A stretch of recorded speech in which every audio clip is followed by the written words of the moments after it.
صلی علی سیدنا مولانا محمد وعلی آل سیدنا.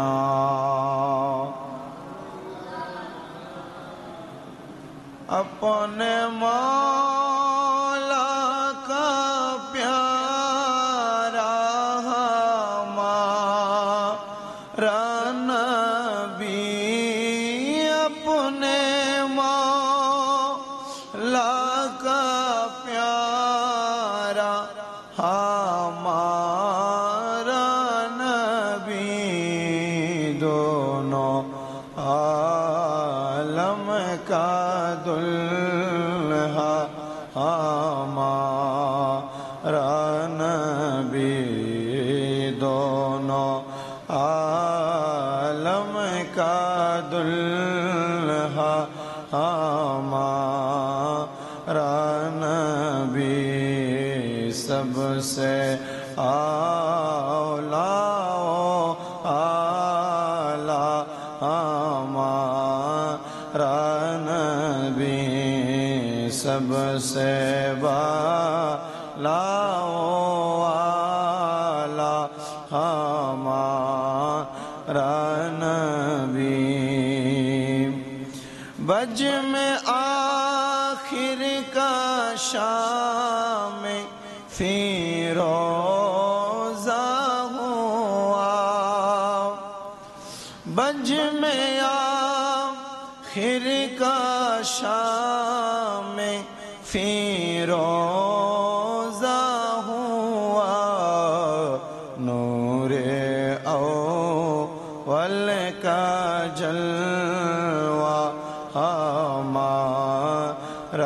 نبی، نور اول کا جلوہ ہمارا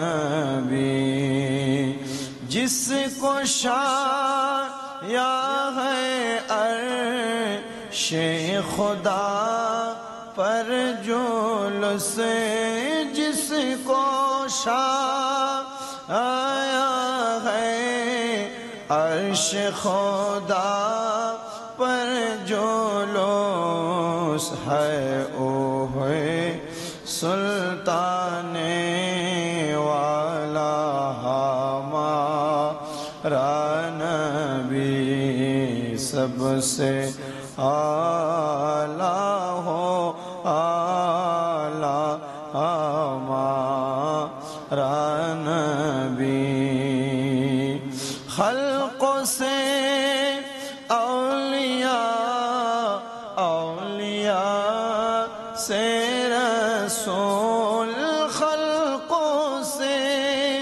اولیاء، اولیاء سے رسول، اور رسولوں سے اعلیٰ ہمارا نبی، سب سے اعلیٰ ہو اعلیٰ ہمارا نبی. کون دیتا ہے دینے کو منہ چاہیے، دینے والا ہے سچا ہمارا نبی. کیا خبر کتنے تارے کھیلے چپ گئے، پر نہ ڈوبے نہ ڈوبا ہمارا نبی. آسمان ہی پر سب نبی رہ گئے، آسمان ہی پر سب نبی رہ گئے، अर्श आज़म पे पहुँचा हमारा नबी, अर्श आज़म पे पहुँचा हमारा नबी।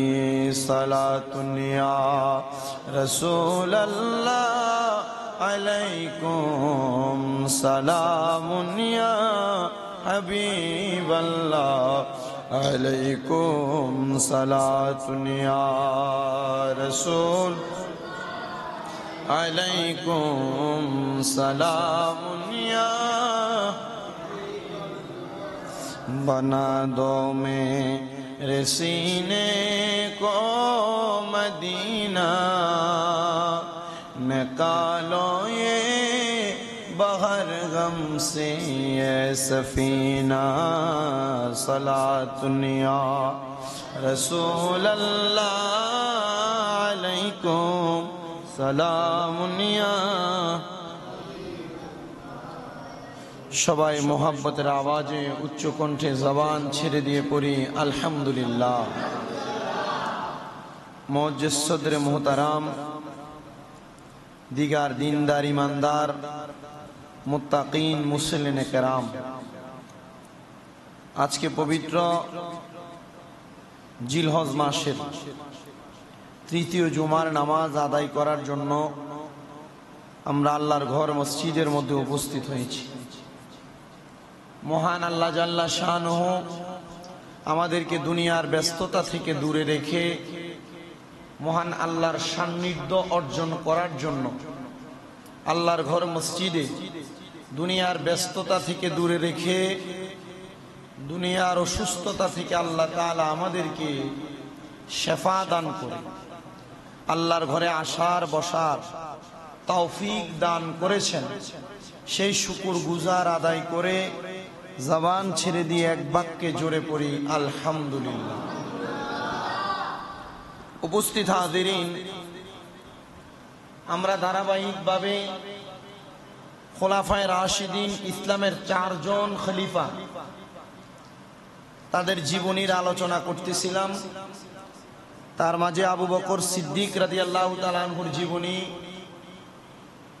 হযরতে ওমর ইবনে খাত্তাব রাদিয়াল্লাহু তাআলা আনহুর জীবনী ফজিলত, ওসমান ইবনে আফফান রাদিয়াল্লাহু তাআলা আনহুর জীবনী এবং মর্যাদার বয়ান আমরা করেছি। আজকের জুমার আলোচ্য বিষয় হচ্ছে ইসলামের যিনি চতুর্থ খলিফা হযরতে আলী ইবনে আবি তালিব কাররামাল্লাহু ওয়াজহাহুল কারীমের মর্যাদা বর্ণনা করা। কেন ওনাদের জীবন এবং ওনাদের মর্যাদা সম্পর্কে আমরা কেন জানব? ওনারা আল্লাহ রসুল সাল্লাল্লাহু আলাইহি ওয়াসাল্লামের কাছ থেকে রসুলের আদর্শ গ্রহণ করে ওনাদের জীবনকে ইসলামী জিন্দেগিতে বাস্তবায়ন করেছেন। আর ওনারা যে জিন্দেগি বাস্তবায়ন করেছেন, স্পেন্ড করছেন, কাটাইছেন, এই জিন্দেগি আমরা যদি ধারণ করতে পারি তাহলে আমরাও রসুল পাক সাল্লাল্লাহু আলাইহি ওয়াসাল্লামের পথ মতে চলার একটা ধারাবাহিক রাস্তা পেয়ে যাব। আসেন, এই আলী রাদিয়াল্লাহু তাআলা আনহু কে, ওনার মর্যাদা কি, ওনার শান, ওনার শৌকত, ওনার ইজ্জত কি, আল্লাহ তাআলা কোরআন রসুল পাকের হাদিস মোতাবেক ওনাকে কোন কোন মর্যাদায় ভূষিত করেছেন, তার মধ্যে 1 নাম্বার মর্যাদা হলো অপ্রাপ্ত বয়স্ক অবস্থায় প্রথম ইসলাম গ্রহণকারী যিনি, তিনি হলেন হযরতে আলী রাদিয়াল্লাহু তাআলা। অপ্রাপ্ত বয়স বুঝুন তো, মানে বালেগ হওয়ার আগে ইসলাম ধর্ম গ্রহণ যিনি করছেন প্রথম, তিনি হলো হযরতে আলী রাদিয়াল্লাহু তাআলা। তিনি কোন আলী? জান্নাতের সুসংবাদ প্রাপ্ত খলিফা। তিনি কোন আলী? রাসূল সাল্লাল্লাহু আলাইহি ওয়াসাল্লামের চাচাতো ভাই। তিনি কোন আলী? তিনি রাসূল সাল্লাল্লাহু আলাইহি সাল্লামের মেয়ের জামাতা। তিনি কোন আলী? তিনি নবীজির আহলে বায়াত বংশধরের একজন। তিনি কোন আলী? তিনি আল্লাহর বিজয়ী সিংহ। তিনি কোন আলী? তিনি হিকমত ওয়ালা আলী। তিনি কোন আলী? তিনি জ্ঞানের ঘরের দরজা আলী। তিনি কোন আলী? তিনি হলো খায়বারের যুদ্ধ বিজয়কারী আলী। তিনি কোন আলী? তিনি মুমিনগণের মাওলা তথা বন্ধু হযরত আলী। তিনি কোন আলী? তিনি হলো আমিরুল মুমিনিন হযরত আলী। তিনি কোন আলী? তিনি আব্দুর রহমান ইবনে মুলজাম খারিজি কর্তৃক শহীদ হওয়া সাহাবী হযরতে আলী রাদিয়াল্লাহু তাআলা। তিনি হযরতে আবুল হাসান, তিনি আবু তুরাব উপনামে পরিচিত। আবু তুরাব মানে মাটির বাপ।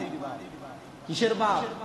মাটির বাপ নামে হযরত আলী রাদিয়াল্লাহু তাআলা পরিচিত। কেন? হযরত আলী রাদিয়াল্লাহু তাআলা ছোট খেলা করছেন বালি নিয়ে, মাটি নিয়ে। তো রাসূল সাল্লাল্লাহু আলাইহি সাল্লাম ওনার পাশে দিয়ে যাচ্ছেন, ওনার সাথে কৌতুক করে রাসূল হযরত আলী বলে ডাক না দিয়ে বলছেন, এ আবু তুরাব, মাটির বাবা, কেমন আছো? রাসূল এভাবে কথা বলছেন হযরত আলী রাদিয়াল্লাহু তাআলা। তিনি সেই আলী কাররামাল্লাহু ওয়াজহু। আল্লাহ তাআলা হযরত আলী রাদিয়াল্লাহু তাআলা আনহু বরকত, ফজিলত, রহমত আমাদেরকে অসংখ্যবার দান করুন, আমিন পড়েন। গভীর মনোযোগ দিবেন আমার মুসল্লিরা। আল্লাহ তাআলা এই ইসলামের সাহাবায়ে কেরামের ব্যাপারে আল্লাহ তাআলার কোরআনুল কারীমে আয়াত নাযিল করলেন। বিসমিল্লাহির রহমানির রহিম ওয়াস-সাবিকুনাল আউয়ালুন মিনাল মুহাজিরিন ওয়াল আনসারি والذين اتبعوهم بإحسان رضي الله عنهم ورضوا عنه وأعد لهم جنات تجري تحتها الأنهار خالدين فيها أبدا ذلك الفوز العظيم। জবান খুলে উচ্চ কণ্ঠে জোরে জোরে পড়েন আল্লাহু আকবার। কুরআনুল কারীমের সূরা তাওবার 100 নম্বর আয়াতে কারিমার তাফসীর করতেছেন আল্লামা জালালউদ্দিন সুয়ুতী, এবং তাফসীরের কিতাব তাফসীরে বাইজাবি শরীফের মধ্যে অত্যন্ত সুন্দর একটা ভঙ্গানুবাদ করা হচ্ছে। আল্লাহ তাআলা বলেছেন, আর মুহাজির এবং আনসার গণের মধ্যে যারা প্রথম অগ্রগামী মানে সামনের কাতারে আছে এবং যারা নিষ্ঠার সাথে তাদেরকে অনুসরণ করে, যারা মুহাজির এবং যারা আনসার, আনসার এবং মুহাজির কারা তাদের পরিচয় আমাদেরকে জানতে হবে। আনসার এবং মুহাজির হলো রাসূল সাল্লাল্লাহু আলাইহি ওয়াসাল্লামকে যুদ্ধের মধ্যে যারা সরাসরি সহযোগিতা করেছে তারা হচ্ছে মুহাজির, আর এই মুহাজিরদেরকে যারা সহযোগিতা করেছে তাদেরকে বলা হয় আনসার। আল্লাহ তাআলা বলেন, ওয়াস-সাবিকুনাল আউয়ালুন মিনাল মুহাজিরিন ওয়াল আনসার। দুনিয়ার জমিনের মধ্যে যারা আনসার এবং মুহাজির, যারা প্রথম অগ্রগামী এবং তাদেরকে নিষ্ঠার সাথে যারা অনুসরণ করে, তাদেরকে যারা মানে, আল্লাহ তাআলা বলতেছেন আমি তাদেরকে ইহসান করব, আমি আল্লাহ তাআলা তাদের প্রতি সন্তুষ্ট হব, এবং আমি আল্লাহ তাআলা তাদের জন্য রেডি করে রাখছি ওয়া'আদ্দা লাহুম জান্নাতিন তাজরি তাহতাহাল আনহার, এমন একটা জান্নাত যে জান্নাতের নিচে দিয়ে নহর প্রবাহিত হয়। শুধু ওই জান্নাত রেডি করে রাখি নাই, আল্লাহ তাআলা বলেন, হে বান্দা খালিদিনা ফিহা, ওই জান্নাতের মধ্যে তোমরা একদিন থাকবা না, 2 দিন থাকবা না। আমি আল্লাহ ঘোষণা করলাম খালিদিনা ফিহা, তোমরা সেখানে চিরস্থায়ী বাসিন্দা হয়ে থাকবা। শুধু তাই নয়, আল্লাহ তাআলা বলেন আবাদা, তোমরা সেখান থেকে বের হতে চাইবে না। যালিকাল ফাওজুল আযীম, এটা হচ্ছে তোমাদের জন্য মহা সাফল্য এবং তোমাদের জন্য সবচাইতে বড় পুরস্কার। আল্লাহ তাআলা হযরত আলী রাদিয়াল্লাহু তাআলার ব্যাপারে আপনি কেন এত সুন্দর আয়াতে কারিমা নাযিল করলেন? আমার আল্লাহ তাআলা আমার পেয়ারা হাবিব মুহাম্মদুর রাসূলুল্লাহ সাল্লাল্লাহু আলাইহি ওয়াসাল্লাম নবীর মাধ্যমে জানায়। মুসলিম শরীফের দ্বিতীয় খণ্ড 278 নম্বর পৃষ্ঠার 2404 নম্বর হাদিসের মাধ্যমে নবী আমার জানায়া দেয়। আমার নবী বলেন, তাবুকের যুদ্ধের সময় রাসূল সাল্লাল্লাহু আলাইহি সাল্লামকে মদিনার প্রতিনিধি বানায়া চইলা গেলেন তাবুকের যুদ্ধে। তখন আলী রাদিয়াল্লাহু তাআলা পেছন থেকে আমার নবীকে ডাক দিলেন, ইয়া রাসূলুল্লাহ, আপনি আমাকে কাদের প্রতিনিধি বানাইলেন? কারণ মদিনার জমিনের মধ্যে যখন সব পুরুষরা তাবুকের যুদ্ধে চলে যায়, আমার নবীজি হযরত আলী রাদিয়াল্লাহু তাআলা আনহুকে মহিলা এবং বাচ্চা শিশুদেরকে দেখাশোনা করার জন্য রেখে গেলেন। আলী রাদিয়াল্লাহু তাআলা আনহু কয়, ইয়া রাসূলুল্লাহ, আপনি কি আমাকে দুনিয়ার জমিনের মধ্যে তাখলিফুনি ফিন নিসাই ওয়াস সিবিয়ান, আপনি আমাদেরকে বাচ্চা পোলাপান এবং মহিলাদেরকে দেখাশোনা করার জন্য রেখে যাচ্ছেন? আল্লাহ রাসূল তখন বললেন, ফাকালা আমা তারদাম আন তাকুনা মিন্নি বিমানজিলাতি হারুনা মিন মূসা। হে হযরত আলী, তুমি কি আমাকে এই জায়গার মধ্যে এই দায়িত্ব দেওয়ার কারণে তুমি আমার প্রতি খুশি হবে না? মনে রাখবা, হযরত আলী, শিশু বাচ্চার দেখাশোনা করা এবং মহিলার দেখাশোনা করা এটা তোমার জন্য এমনি দায়িত্ব না। আমি তোমাকে ওই মর্যাদায় রেখে গেলাম হযরত মূসা নবী হযরত হারুন আলাইহিস সালাতু ওয়াস সালামকে যেই মর্যাদায় রেখে গেছে। হযরত আলী বলে, ইয়া রাসূলুল্লাহ, মূসা নবী হারুন আলাইহিস সালাতু ওয়াস সালামকে কোন মর্যাদায় রেখে গেছে? মূসা নবী হযরত হারুন আলাইহিস সালাতু ওয়াস সালামকে, মূসা নবী যখন হিজরত করেছিলেন, হযরত হারুন আলাইহিস সালাতু ওয়াস সালামকে ওনার এলাকা দেখার জন্য রাইখা গেছেন 40 দিনের জন্য। আল্লাহর নবী রাহমাতুল লিল আলামিন নবী বলে, হযরত আলী, আমি নবীজি তোমাকে মূসা নবী হযরত মূসা নবী এবং হারুন নবীর মতো তোমাকে এলাকার বাচ্চা এবং মহিলাদেরকে দেখাশোনা করার জন্য রেখে যাচ্ছি। কিন্তু মনে রাখবা, আমার পরে কোনো নবী নাই, কিন্তু আমি আল্লাহর নবী ঘোষণা করলাম, আমার পরে মর্যাদাবান তুমি আলী রাদিয়াল্লাহু তাআলা আনহুকে করা হয়েছে। আল্লাহর হাবিব সাল্লাল্লাহু আলাইহি সাল্লামের আরেকটা হাদিসে মুবারাকা বুখারী শরীফের প্রথম খণ্ড 526 নম্বর পৃষ্ঠার 3574 নম্বর হাদিস। আল্লাহর হাবিব সাল্লাল্লাহু আলাইহি সাল্লামের প্রখ্যাত হাদিস বিশারদ হযরত সাহাল রাদিয়াল্লাহু তাআলা আনহু হাদিস বর্ণনা করতেছে। তিনি বলেন, রাসূল সাল্লাল্লাহু আলাইহি সাল্লাম যেদিন খায়বারের যুদ্ধ হবে, আমি নিজে খায়বারের যুদ্ধের ময়দানটা দেখে আসছি। খায়বারের যুদ্ধের ময়দানে গেলে এখনো পর্যন্ত খায়বারের যুদ্ধের ময়দানে যে পাথরগুলার মধ্যে রক্তের মতো দেখা যায়। পাথর স্বাভাবিকভাবে পাথরের মতোই আকার ধারণ করে, কিন্তু খায়বারের যুদ্ধের ময়দানের যে পাথরগুলার গায়ে লাল লাল রক্তের মতো দেখা যায়। যদি আপনি ইতিহাস গ্রন্থ তালাশ করেন, আপনি যদি তালাশ করে দেখেন, আপনি লক্ষ্য করে দেখবেন, খায়বারের যুদ্ধের ময়দানে পাথরগুলার মধ্যে যে রক্তগুলা লেগে আছে, এগুলা কোনো সাধারণ রক্ত না, এগুলা রাহমাতুল লিল আলামিন নবীর শরীর মুবারকের রক্ত মুবারক। বলে কেন? কারণ খায়বারের যুদ্ধের ময়দানে যাওয়ার পর আল্লাহ রাসূল সাল্লাল্লাহু আলাইহি সাল্লামের কপাল মুবারকের মধ্যে এবং মাথার তালু মুবারকের মধ্যে এমন আঘাতপ্রাপ্ত হয়েছে, সাহাবায়ে কেরাম বলতেছে, নবীজির জুতা মুবারক পর্যন্ত রক্ত মুবারক বেয়ে বেয়ে পড়ে নবীজির জুতা মুবারক নবীজির পায়ের তালুর সঙ্গে লেগে গেছে। খায়বারের যুদ্ধের ময়দান এখনো পর্যন্ত সাক্ষী দেয়, খায়বারের যুদ্ধের পাথরগুলো এখনো পর্যন্ত রক্তের গালিচাওয়ালা। আল্লাহর হাবিব সাল্লাল্লাহু আলাইহি সাল্লাম যখন খায়বারের দিন আগমন করলো, রাসূল সাল্লাল্লাহু আলাইহি সাল্লাম বলেন, আমি এমন একজন ব্যক্তির উপর হাতে পতাকা প্রদান করব, যার হাতে আল্লাহ তাআলা বিজয় প্রদান করবে। সাহাবায়ে কেরাম প্রশ্ন করলেন এবং অবাক হয়ে তাকায় রইলেন, সে ব্যক্তি কে?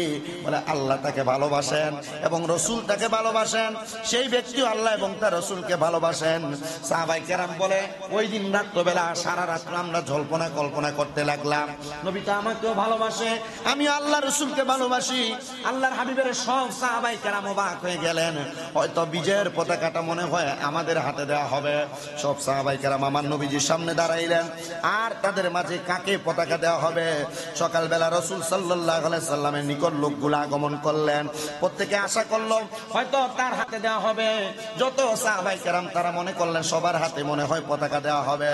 তখন আমার রাসূল সাল্লাল্লাহু আলাইহি সাল্লাম বলেন, হযরতে আলী ইবনে আবু তালিব কোথায়? আইনা আবি তালিব, আবু তালিব কোথায়? তুমি আমার সামনে আসো। আলী ইবনে আবি তালিব নবীজির সামনে ডাকলেন। এবার রাসূল সাল্লাল্লাহু আলাইহি সাল্লামের সামনে আইসা হযরত আলী রাদিয়াল্লাহু তাআলা আনহু যখন দাঁড়াইলেন, খায়বারের যুদ্ধের ময়দানে হযরত আলী রাদিয়াল্লাহু তাআলা চোখের মধ্যে আঘাতপ্রাপ্ত হয়েছেন, চোখে ভালো করে দেখতে পাইতেন না। সাহাবায়ে কেরাম বলি, ইয়া রাসূলুল্লাহ, হযরত আলী ভালো করে চোখে দেখে না, আপনি ওনার কাছে যুদ্ধের পতাকা দিবেন? মারহাবা বলবেন না? তখন আল্লাহ রাসূল সাল্লাল্লাহু আলাইহি সাল্লাম হযরত আলী রাদিয়াল্লাহু তাআলা আনহুকে নবীর সামনে ডাকলেন। নবীজির জবান মুবারক থেকে নবীর থুতু মুবারক হাত মুবারকে নিলেন, নিয়া হযরত আলী রাদিয়াল্লাহু তাআলা আনহুর চোখ মুবারকের মধ্যে লাগিয়ে দিলেন এবং তার জন্য দোয়া করলেন। এবং হযরত আলী রাদিয়াল্লাহু তাআলা আনহু এমন সুস্থ হয়ে গেছে যে তাকে দেখলে এটাই বোঝা যায় উনি কখনো চোখের মধ্যে আঘাতপ্রাপ্ত ছিলেন না। মানে তিনি যে চোখে আঘাতপ্রাপ্ত ছিলেন, রাসূল সাল্লাল্লাহু আলাইহি ওয়াসাল্লামের থুতু মুবারক লাগায় দেওয়ার কারণে উনি যে আঘাতপ্রাপ্ত হয়ে গেছে এটা ওনাকে দেখার পর আর বোঝা যায় না। মনে করেন আমরা অ্যাক্সিডেন্ট করলাম, করার পর এখান দিয়ে একটু কাইটে গেল, কাটার পর আমাদের মলমও যদি লাগাই দাগ থাকে না। হযরত আলী রাদিয়াল্লাহু তাআলা যুদ্ধে তীর বিদ্ধ হয়েছে, তীরের আঘাত, তরবারির আঘাত এক চোখে, তীরের আঘাত আরেক চোখে। সাহাবায়ে কেরাম বলে আমরা নিজেরাই দেখলাম ওনার হাতের মধ্যে, ওনার চোখের মধ্যে এভাবে দাগ। নবীজি যখন আলী রাদিয়াল্লাহু তাআলা আনহু ডাকলেন, আমরা বললাম ইয়া রাসূলুল্লাহ উনি চোখে ভালো করে দেখেন, অসুস্থ, আপনি ওনাকে দিবেন। আল্লাহ রাসূল সাল্লাল্লাহু আলাইহি ওয়াসাল্লাম ওনাকে কাছে ডাকলেন এবং রাসূলের থুতু মুবারক হযরত আলী রাদিয়াল্লাহু তাআলা আনহুর দুই চোখে লাগিয়ে দিলেন। আমরা দেখলাম ওনার চোখের দিকে তাকে উনি যে চোখে আঘাতপ্রাপ্ত হয়েছে কিছুই বোঝা যায় না। এটা হযরত আলী রাদিয়াল্লাহু তাআলা আনহুর শান, আজমত, মর্যাদা।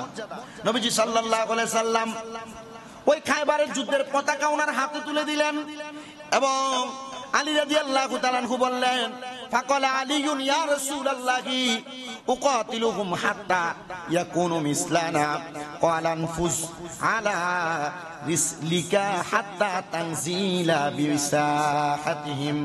তিনি বললেন আমি কি তাদের বিরুদ্ধে যুদ্ধ করব যতক্ষণ না তারা আমাদের মতো হয়ে যায়। কাফিরদের বিরুদ্ধে হযরত আলী বললেন আমরা কি তাদের বিরুদ্ধে ততক্ষণ যুদ্ধ করব যতক্ষণ না তারা আমাদের মতো ইসলামে আসে।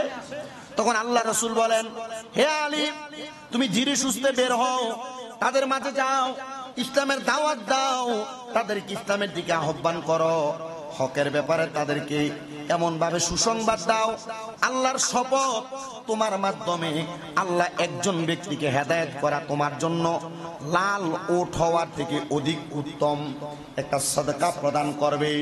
মানে আলী রাদিয়াল্লাহু তাআলা আনহুকে নবী ওসিয়ত করলেন, নসিহত করলেন, তুমি ইহুদিদের কাছে যাও, কাফেরদের কাছে যাও, এমন ভাবে দাওয়াত দাও, তাদেরকে এমন ভাবে হকের কথা বোঝায় দাও, তুমি যদি একজনকে ইসলামের পথে আনতে পারো, একটা লাল রঙের বড় ওট কোরবানি দিলে, সদকা করলে যে সওয়াব, হযরত আলী এই সফরে প্রতি কদমে কদমে তোমার আমল নামার মধ্যে সেই সওয়াব দান করা হবে। জোরে পড়ি সুবহানাল্লাহ।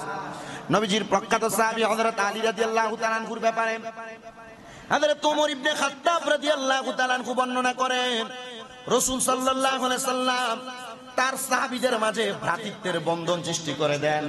নবীজি ঘোষণা করলেন তোমরা যত সাহাবায়ে কেরাম আছো তোমরা সবাই ভাই ভাই। কি বলছেন? ভ্রাতৃত্বের বন্ধন তৈরি করে দিয়েছেন। অতঃপর আলী রাদিয়াল্লাহু তাআলা আনহু মসজিদ নববীর বাহিরে সাহাবায়ে কেরাম খুশিতে বের হয়ে আলী রাদিয়াল্লাহু তাআলা আনহুর কাছে যায় বলতেছে, মজা করে না, আনন্দ। সবাইকে বললাম আপনারা যারা মসজিদের ভিতরে বসেছেন আপনারা সবাই ভাই ভাই, তার মানে বাইরে তারা ভাই ভাই না। আমার ঘোষণা, রাসূল এভাবে বলতেছেন। তো সব সাহাবায়ে কেরাম বাইরে, হযরত আলী রাদিয়াল্লাহু তাআলা আনহু বাহিরে।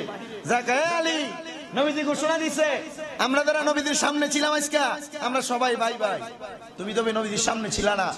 হযরত আলী রাদিয়াল্লাহু তাআলা আনহু কান্না করে দিয়েছেন। হাদিস শরীফের মধ্যে লিখতেছে, শুনেন, ফাজা আলীউন তাদমাউ আইনাহু, আলী রাদিয়াল্লাহু তাআলা আনহুর চোখ মোবারক দিয়া ঝর্ণার মতো পানি পড়তেছে। উনি কান্না করতে করতে এসে ডাক দিয়া কই, হে আল্লাহর রাসূল আপনি আপনার সাহাবীদের মাঝে ভ্রাতৃত্বের বন্ধন, তাদেরকে আবদ্ধ করে ভাই বানায় দিয়েছেন, অথচ আমাকে কারোর সাথে আপনি ভ্রাতৃত্বের বন্ধনে আবদ্ধ করে নাই।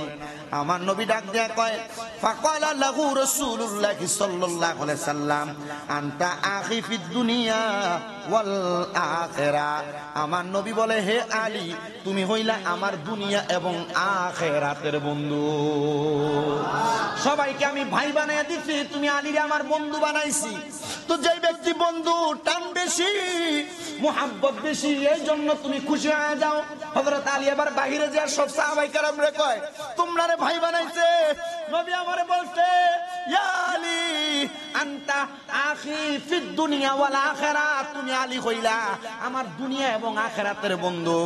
এবার তোমরা নিজেরা চিন্তা করো, তোমরা ভাগ্যবান না আমরা ভাগ্যবান? সাহাবায়ে কেরাম নবীর সামনে, নবী এটা কেমন ইনসাফ? নবীজি বলে তোমরা তোমাদের মর্যাদা পাইছো, হযরত আলী ওনার মর্যাদা পাইছে, উনি ওনার নিজের যোগ্যতার কারণে মর্যাদা পাইছে, তোমরা তোমাদের যোগ্যতার কারণে মর্যাদা পাইছো। জোরে জোরে পড়েন সুবহানাল্লাহ। আমার প্রিয় মুসল্লি ভাই বাবার আর একটু মনোযোগ দেন। নবীজির আরেকটা হাদিস তিরমিজি শরীফের 2য় খণ্ড 213 নম্বর পৃষ্ঠা 3720 নম্বর হাদিস। আল্লাহর হাবিব সাল্লাল্লাহু আলাইহি সাল্লাম ইরশাদ করেন, আমি হিকমত এবং জ্ঞানের ঘর, আমার আলী হলো সেই শহরের দরজা। নবী আমার ডাক দিয়া কয়, আমি হইলাম ইলমের শহর আর আমার আলী হইল সেই শহরের দরজা। এটা নিয়ে সাহাবায়ে কেরামের মাঝে আরো বড় দ্বন্দ্ব এবং ঝগড়া। সাহাবায়ে কেরামের সামনে আমার নবী সেদিন মসজিদে নববীতে এখনো আসেন নাই। সাহাবায়ে কেরাম আলী রাদিয়াল্লাহু তাআলা আনহুকে নিয়ে গল্প করতেছেন। ডাক দিয়ে সাহাবায়ে কেরামকে হযরত আলী বলে, এ সাহাবায়ে কেরাম, তোমরা যে আমার সামনে বসে আছো, তোমরা কার জন্য অপেক্ষা করো? বলে রহমতের নবীর জন্য। তোমরা কি জানো না নবীর জন্য যে তোমরা অপেক্ষা করো, তোমরা যদি নবীর কাছে একবার যাও, আমি আলীর কাছে তুমি আর 2 বার আসা লাগবে। কেন? কারণ কি? উনি ডাক দিয়া বলে, নবী বলছে আমি জ্ঞানের শহর, আর নবীজি জ্ঞানের শহর, আমি হইলাম সেই শহরের দরজা। তো ঘরে যদি প্রবেশ করো, প্রবেশ করার সময় আমার মধ্যে দিয়া প্রবেশ করা লাগবে, আবার জ্ঞান অর্জন কইরা আমি আলীর সামনে দিয়ে অনুমতি নিয়ে বের হওয়া লাগবে। সাহাবায়ে কেরাম অবাক হয়ে ডাক দিয়ে, ইয়া রাসূলুল্লাহ, হযরত আলীর এত মর্যাদা এত সম্মান কেন? বলে হযরত আলীর এত মর্যাদা আমার আল্লাহ দান করেছে। নবী করিম সাল্লাল্লাহু আলাইহি সাল্লামের তিরমিজি শরীফের 214 নম্বর পৃষ্ঠা 3733 নম্বর হাদিস আরেকটা। নবী আমার হযরত ইমাম হাসান এবং হুসাইন রাদিয়াল্লাহু তাআলা আনহুর 2 হাত মুবারকের মধ্যে ধরে আমার নবী বলতেছেন, মান আহাব্বানি ওয়া আহাব্বা হাযা ওয়া আহাব্বা হাযাইনি। আমার নবী এদেরকে হাত ধরে বলতেছে, যারা আমাকে ভালোবাসে তারা যেন এই 2 জনকে ভালোবাসে। কাকে ভালোবাসে? হাসান এবং হুসাইনকে ভালোবাসে। নবী তাদেরকে নিয়ে কথা বললেন এবং বললেন তাদের পিতাকে ভালোবাসে, তাদের মাকে ভালোবাসে। ইয়া রাসূলুল্লাহ, তাদেরকে ভালোবাসলে কি হবে? নবী আমার কয়, কানা মাইয়া ফি দারাজাতানি ইয়াউমাল কিয়ামা, তারা কিয়ামতের ময়দানে আমি নবীর সঙ্গে জান্নাতে থাকবে। নবীজি হযরত হাসান আর হুসাইনের হাতে ধরছেন, যারা বলছেন কেউ যদি তারা 2 জনকে ভালোবাসে এবং তাদের বাবাকে ভালোবাসে, তাদের মাকে ভালোবাসে, আমি নবী বললাম কানা মাইয়া ফি দারাজাতি ইয়াউমাল কিয়ামা, তারা কিয়ামতের ময়দানে আমি নবীর সাথে একই জান্নাতে থাকবে। সুবহানাল্লাহ, জোরে পড়েন। হযরত আলী ও হযরত ওমর রাদিয়াল্লাহু তাআলা আরেকটা হাদিস বলেন, নবীজি সাল্লাল্লাহু আলাইহি সাল্লাম বলেন, হাসান আর হুসাইন হলো জান্নাতের যুবকদের সর্দার। কাদের সর্দার? যুবকদের সর্দার। আর তাদের পিতা তাদের থেকে অধিক উত্তম। নবীজি এই কথা বলার পর আরেকবার হাদিসে মুবারাকা বলতেছেন, قال فقد أحد إلي النبي صلى الله عليه وسلم أمي أنه لا يحبك إلا مؤمن ولا يبغضك إلا منافق। নবীজি সাল্লাল্লাহু আলাইহি সাল্লাম হযরত ওমর আলী রাদিয়াল্লাহু তাআলা আনহু বললেন, মুমিন তোমাকে ভালোবাসবে, মুনাফিকরা তোমাকে বিদ্বেষ প্রদান করবে। আপনারা হয়তো জানেন না, এমন একটা পর্যায় আছে এবং এমন একটা দল নিগোষ্ঠী আছে যারা হযরত আলী রাদিয়াল্লাহু তাআলা আনহুকে বাজে বাজে মন্তব্য করে।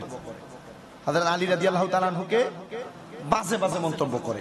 এই ব্যাপারে নবীজি বলেন, মুমিন যারা তারা তুমি আলীকে ভালোবাসো, যারা মুনাফিক তারা তোমার বিরোধিতা করবে এবং তোমাকে হিংসা করবে, ঘৃণা করবে।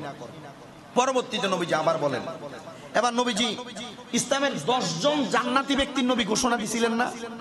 10 জন জান্নাতি ব্যক্তির ঘোষণা দিছিলেন। এই হাদিস শরীফটি ইবনে মাজাহ মিশকাতুল মাসাবির 566 নম্বর পৃষ্ঠার মধ্যে হাদিসটা আছে। নবী আমার বলেন,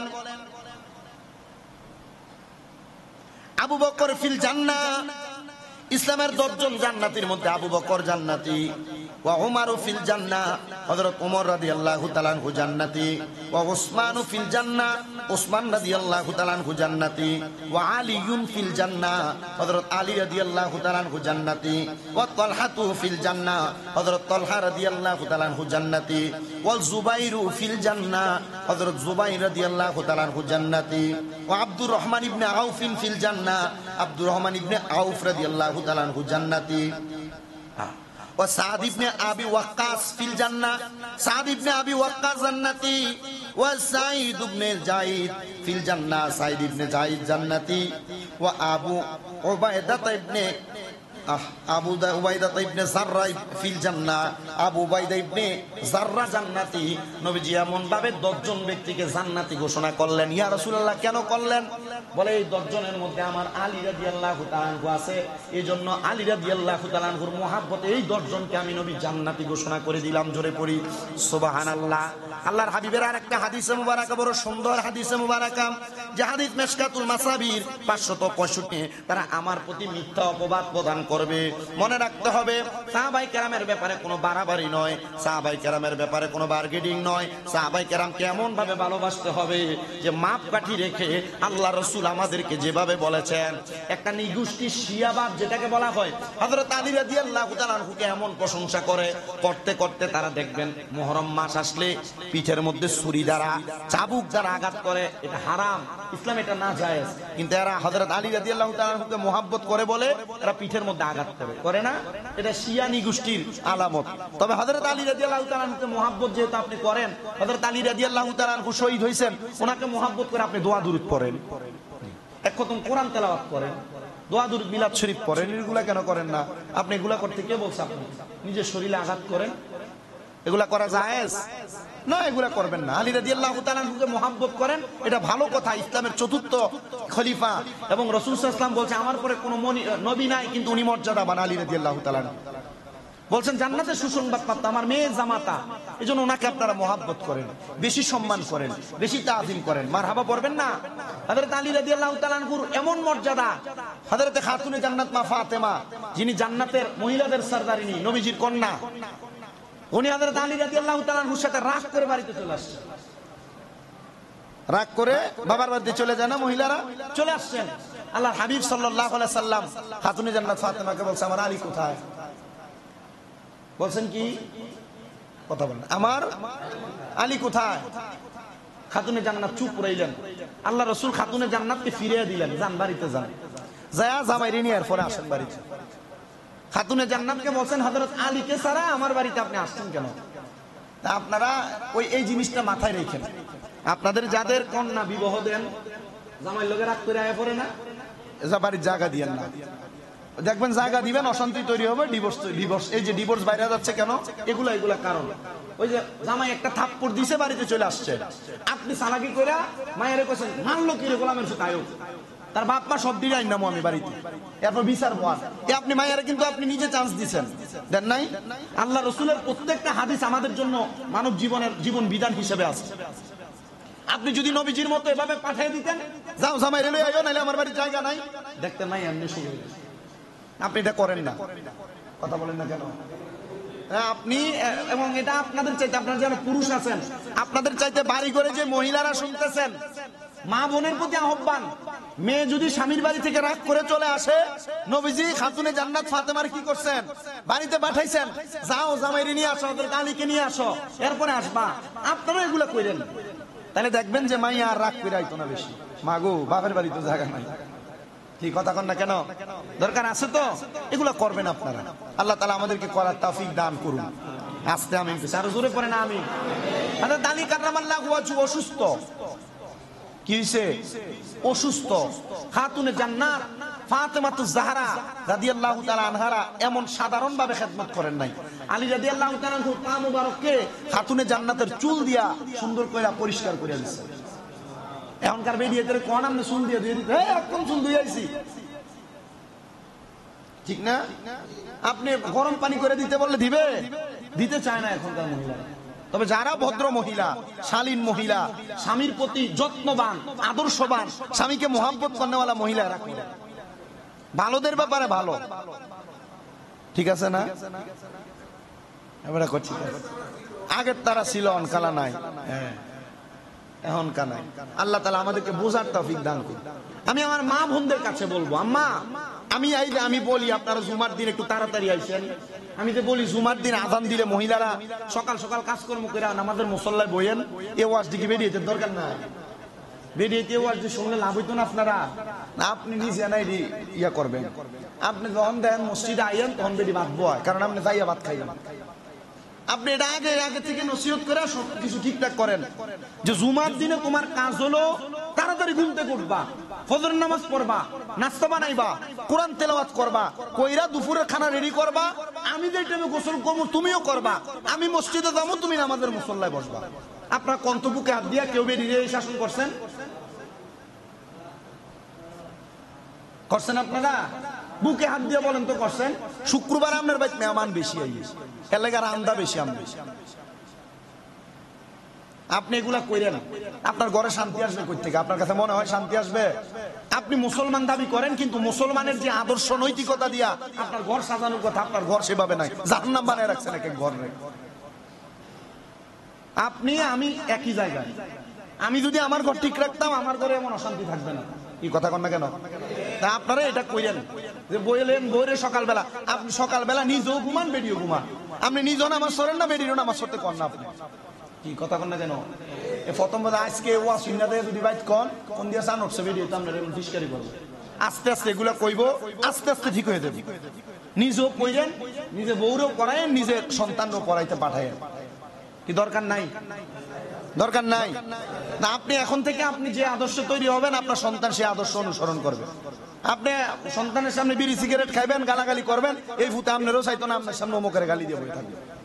তা আমি আদর্শের কথা বলতেছিলাম। মা বোন যারা শুনতেছেন, মা বোনের কাছে বলতে চাই, খাতুনে জান্নাত ফাতেমা যদি ওনার স্বামীকে এত মহব্বত করে পা মুইসা পা পরিষ্কার করে দিতে পারে, খাতুনে জান্নাত তো জান্নাতের মহিলাদের সর্দার, আর আপনারা জান্নাতে হইছেন কিনা এটার কোনো গ্যারান্টি নাই। আপনারা জামাইয়ের খেদমত করতে পারেন না? বর্তমানে মহিলার এটা আরো বেশি করার দরকার। আর বেরিয়ে জামাইয়ের খেদমত করবো 1 দিন 2 দিন 3 দিন 5 দিন 1 সপ্তাহ, বাপের ভাই। আল্লাহ আমরা বোঝার তৌফিক দান করুন। আরো জোরে পড়ে না আমি। আজকে কার মর্যাদার বয়ান হইছে? হযরতে আলী রাদিয়াল্লাহু তাআলা। ইসলামের কয়তম খলিফা? সবাই কয় না। কয়তম খলিফা? 4র্থ খলিফা। জান্নাতের সুসংবাদ প্রাপ্ত নবীজি চাচতো ভাই, আবার নবীজির মেয়ের জামাই। খায়বারের যুদ্ধে শহীদ হওয়া আব্দুর রহমান ইবনে মুলজিমের হাতে। আল্লাহ তাআলা আমাদেরকে সাহাবায়ে কেরামের মর্যাদা জানার পর ওনাদের আদর্শ নৈতিকতা গ্রহণ করার তৌফিক দান করুন। মহব্বতে পড়ে না আমি। এইখানে আর একটা হাদিস শরীফ পড়ছিলাম, যেটা মুসলিম শরীফে এবং মিশকাতুল মাসাবিতে আছে। নবীজি সাল্লাল্লাহু আলাইহি ওয়াসাল্লামের আরেকটা শান এবং মর্যাদা এখানে ফুটে উঠছে। কি? আলী রাদিয়াল্লাহু তাআলার চোখ মুবারকে নবীজি কি লাগাই দিছে? মুসল্লিদের গাতারতে বলছে কি লাগাই দিছে? নবীজির থুতু লাগাই দাও নে, চোখ ভালো হয়ে গেছে। আর আপনার থুতু হাতে লইয়া একটু ডলা দিয়ে দেখেন বন্ধ। তার মানে বোঝা গেছে হাদিস দ্বারা নবী আমরার মতো না। কথা ঠিক আছে? নবী যদি আমরার মতো হইতো, নবীর থুতু দিয়া চোখ ভালো হইলে আমরারটা দিয়ে হইতো। তাহলে মানে নবী যে আমাদের মতো? বলে হুজুর কোরআনে কইছে। অবশ্যই কোরআনে সূরা ইয়াসিনের ভিতরে আছে। নবীজি বলছেন আমি তোমাদের মতো, কিন্তু এটা আমরারে কইছেন। এই আয়াতের ব্যাখ্যা পড়া পড়তে যায় দেখি, গত কিছুদিন আগে যখন আমার ফিকা পরীক্ষা হয়, তাফসীরের আয়াত পড়তে যায় দিই, নবীজি কাফেরদের কাছে যায় কইছে আমি তোমাদের মতো। কি লেগে কইলেন ইয়া রাসূলুল্লাহ? কারণ কাফেররা নবীর কাছে আইতে চায় না। নবীর মুজাদা দেখলে অন্যান্য বড় বড় কাফেররা কয় এই মুহাম্মদের কাছে যাইতে না, জাদু করে। তখন আল্লাহ কইছে যে আপনি তার কাছে যায় কোন আমি তোমাদের মতোই একজন মানুষ, তোমরা আমার কাছে আসো, ইসলাম গ্রহণ করো। পরে আয়াত উদ্ধৃত করছে না? আল্লাহ আমাদেরকে বোঝার তৌফিক দান করুন। আরো জোরে পড়ে না আমিন। ওয়া আখির দাওয়ানা আলহামদুলিল্লাহি রাব্বিল আলামিন।